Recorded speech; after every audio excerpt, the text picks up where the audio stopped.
attorney, makikita dito sa naka-encircle yung 4 na dalagitang nawawala po hanggang ngayon. So, makikita po silang naglalakad sa tabi po ng isang convenience store. And maya-maya po, after nitong kanilang paglalakad, ay may nakasunod po dito na motorsiklo na may nagdadrive po dito na si Emmanuel Dio. Ang sinasabi po dito upon investigation, attorney, is si Emmanuel Dio ang nag-book dito sa mga bata para makarating dun sa destination na yun. May idea ba kayo kung sino yung lalaking nasa motor? Kakilala niyo po ba?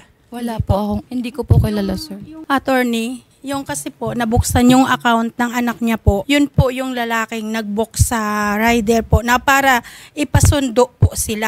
Ang sisti po, hindi kasi po sinabi ng anak niya na, ang sabi po kasi doon sa combo, na wag daw po sasabihin sa mga kaibigan na siguro kung saan pupunta. Kaya ang pagkakaalam ko po, sumama ang anak ko kasi mayroon silang pinag-usapan na agad uuwi. Kasi di po yun aalis nang hindi ka agad makakabalik. Kaya nag-alala po talaga ako ng gusto. Kumbaga ang kontak po talaga nito yung anak niya. Okay.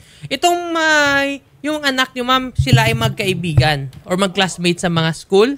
Magkaibigan. Magkaibigan lang.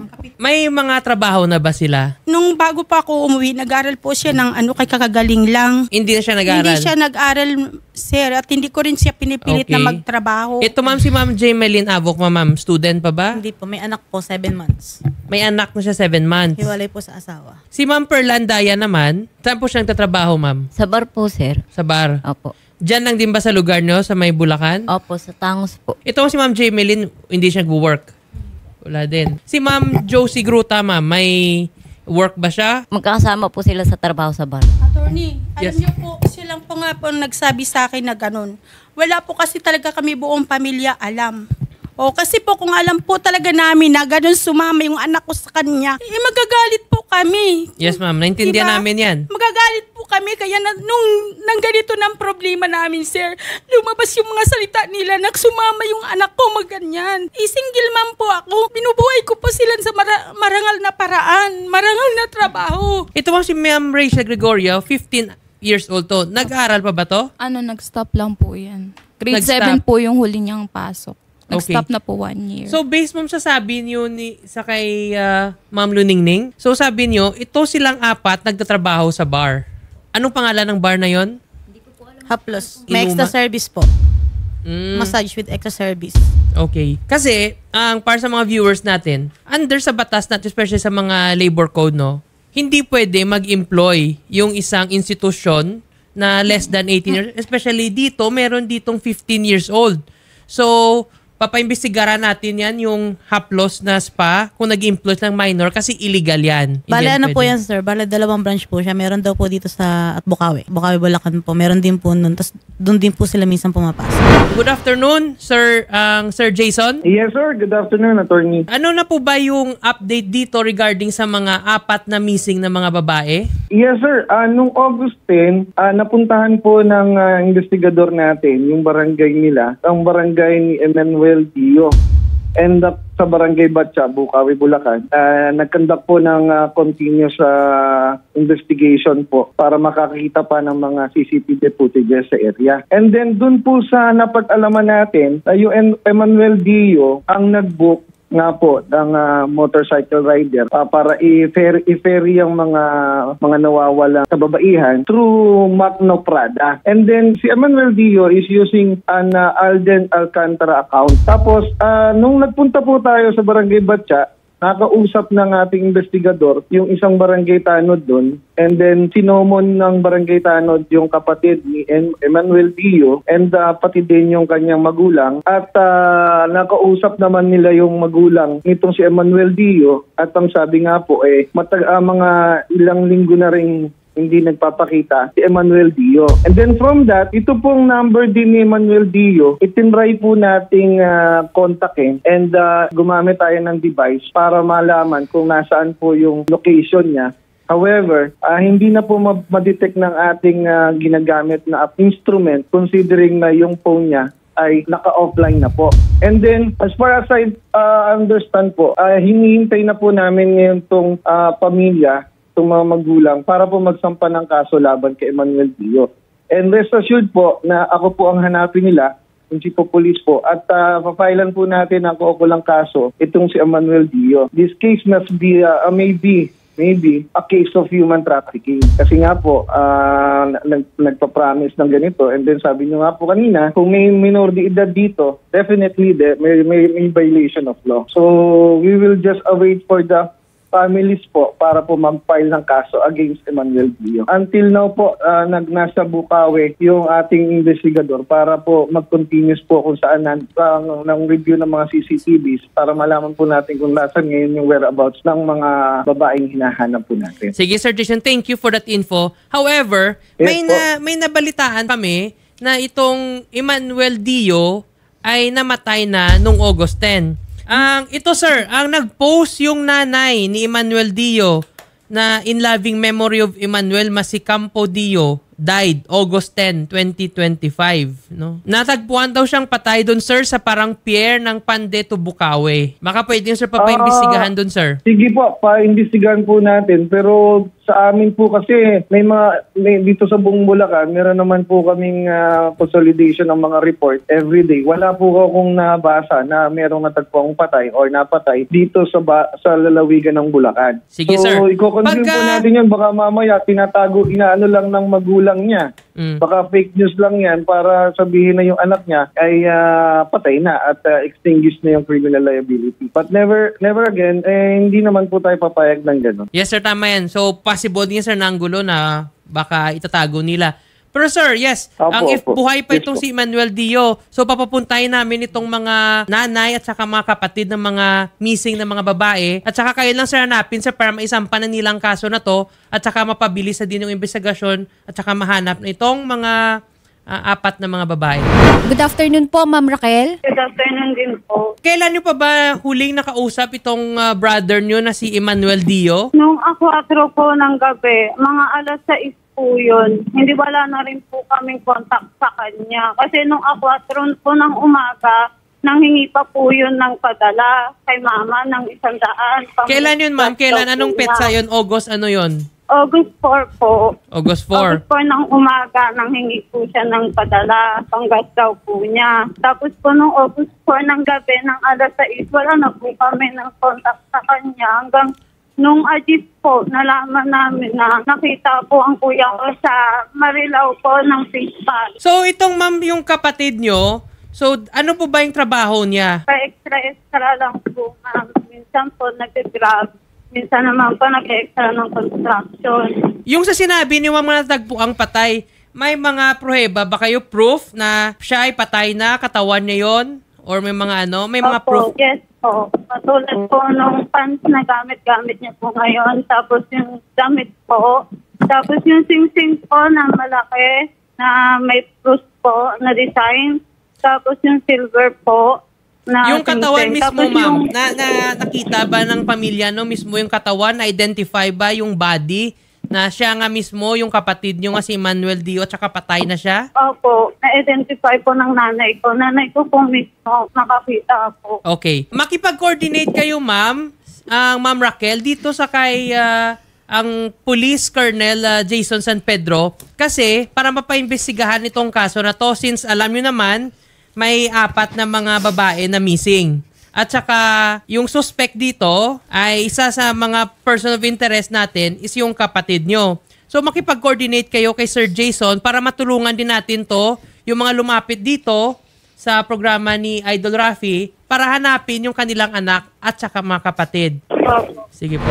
Sir Jason, lalapit sa inyo si Ma'am Raquel para makipag-coordinate saka magtutulong para mabigyan tong linaw kung saan talaga ito yung mga 4 na mga missing babae at saka na din matukoy kung saan sila. Baka pwede rin attorney matanong natin kung saan po natagpo ang patay yung kanilang kapatid. Hello Ma'am Raquel. Saan po ba natagpo ang patay itong kapatid nyo? Sa Marilao Fish Pond po. Okay. Sir, sa may Marilao Fish Pond daw. Ganito po, attorney, tatawagan ko ngayon ng Marilao, kukonfirmahin ko kung meron sila natagpo ang patay. Kasi alam niyo po, yung sa investigation po namin, kausap ng mga investigador natin yung kapatid at kapatid ni Emmanuel Dio at saka yung nanay nung August 10. Okay. So So paano po kaya nangyari na August 10 din nila nalaman na namatay yung kanilang So attorney, as per our researcher, confirmed daw po na patay na as per investigator ni Colonel itong si Emmanuel Dio at confirmed po na yung nakita sa Marilao fish pond ay itong sumundo sa 4 na dalagita. Okay. Sir Jason? Yes po. Na-interview na ba itong management owner ng Haplos Bar? Hindi pa po namin alam yung Haplos Bar na yan. Ngayon lang po namin nalaman from itong nadinig ko ngayon. Yung Haplos Bar na sinasabi nila. Itong Haplos Bar ba, dyan po ba sa lugar sa may Bukawi, Bulacan? Meron po bang Haplos Bar na to? Hindi ko alam, attorney, yung kung may Haplos dyan dahil hindi po ako happy ng... Sir, attorney, bago po kasi kagabi po. Saka hindi po nagpupunta sa mga ganun. May nagkwento po yung kapitbahay namin na nakikita raw po niya yung 2 babae. Yung anak po nito, saka anak po nito, na nakapost po dun sa Haplos na na yun. Kasi bali online booking po yun eh. Facebook po, sa Facebook. Saan yung located ulit yung Haplos Bar, Sa Tangos daw po, sir. Tapos Tangos sa kung Pandi po, sa Baliwag. kung Pandi po or Bukawi yung isa. So paano to, sir, pag ganito yung mangyari since let's say confirm na nga patay na nga itong si Emmanuel Dio. So paano, ano yung pwedeng gagawin dito since patay na yung person of interest? Yun na nga po ang primary concern na po natin ngayon dyan is to look for the whereabouts nitong mga missing persons kasi yun naman ang first and foremost natin kailangan makita kung sakali man din kasi po na papailan man natin si Emmanuel Dio. As we all know, extinguished na yung kanyang criminal liability because of his death. However, ito pong missing person, vital din naman sa atin ang makita natin sila to make their statements and also as our vital witness or witnesses sa kaso na to. Ako na po mismo ang personal na mag-a-assist sa kanila at isasamahan ko na po sila. Ako po mismo ang sasama. Okay. Alang-alang po kay Senator Rapi Tulfo. Salamat, sir. Thank you, Sir Jason San Pedro. Opo. Siguro pwede Yes, din na as initial siguro para makatulong din sana mahanap tong 4. Baka iimbestigaran tong Haplos Bar. Ang pagkakaalam ko sa mga ganyang Haplos Bar, Therapist. yung katulad dati na parang Haplos Bulacan, na parang therapist. they are on social media lang, na parang may meet up, tapos tsaka lang po ganun. Hindi po wala pong establishment yung Haplos na yan. I see. Sige, Opo. sir. Opo. We will leave it to the wisdom and discretion at saka diskarte ng PNP kung paano to ma-solve yung kaso na to. Ang lalapit po sa inyo yung mga complainants para makipag-ugnayan po. Thank you. Maraming salamat po sa inyo, Sir Jason San Pedro. Mga ma'am, bali, ang gagawin po natin dyan, agad po namin kayong papasamahan sa reporter namin para po makapunta dito sa Baliwag Municipal Police Station upang makahingi tayo if there's an update po right after this airing para po may dagdag information about po sa kinaroroonan ng inyong mga kamag-anak. Andang, umuwi ka na kasi hinihintay kita. Pag-aaralin ko po yun dito sa Manila, hindi lang po siya nakaluwas. Tapos kaka-birthday lang niya noong July. So, magka-message. Yan po kasing kapatid ko lagi siyang nagme-message sa akin, hindi niya ako isisin. Kaya doon po ako kinabahan. Bakit halos 1 week na mahigit, hindi pa rin nagpaparamdam sa akin. Puso kapatid, balik ka na sa amin. Kahit anong, kung nasaan ka, mag-message ka, tumawag ka, kung mahiram ka ng cellphone, tawag ka sa 911. Hanapin mo yung Baliwag Police. Tapos sabihin mo na ikaw si Rachel Gregorio, nawawala ka, manghiram ka ng cellphone, gawa ka ng paraan kung hindi mo alam kung nasan ka. Si mama nag-aalala sa'yo na sa abroad. Please, tumawag ka naman sa amin. Len, umuwi ka na, hinihintay ka na ng anak mo.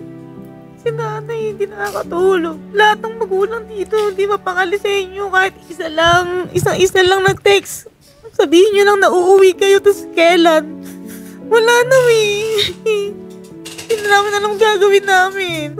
Madami ng araw, lumipas 1 linggo. Sa 1 linggo na, Diyos ko, napakadaming nangyayari sa amin. Hirap, pagod, gutom, hindi pagtulog. Sabihin nyo lang okay kayo, tapos yun lang hinihintay namin lahat.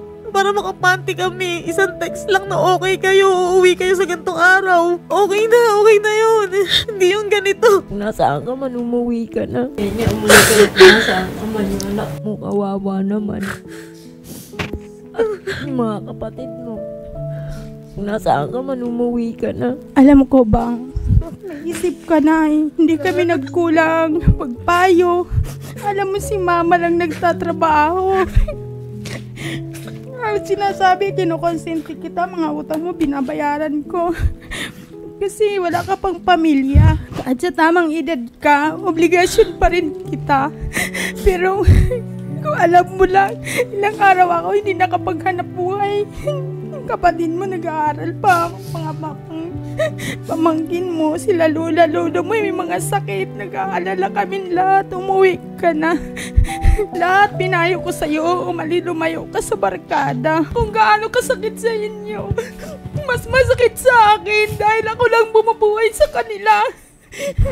Mga kapatid, again, sa monitor po natin, makikita natin itong mga dalagitang nawawala pa simula August 4, mag-iisang linggo na po. Sa mga nakakaalam po, pwede kayong magbigay alam sa amin dito sa RTIA o kaya naman po mag-direct contact tayo sa Baliwag Municipal Police Station. Ito po sa screen natin or monitors natin si J. Malin Avoc, Perla Andaya, Rachel Gregorio at Josie Rose Gruta. Kung may nakakaalaman or nakikinig itong mga dalagitang ito, kumontak lang po kayo sa amin at mas mahalaga po sa atin na malaman kung safe po sila. Mga ma'am, at schedule natin agad-agad yung pagpunta po natin dito sa tanggapan po ni Police Lieutenant Colonel Jason San Pedro.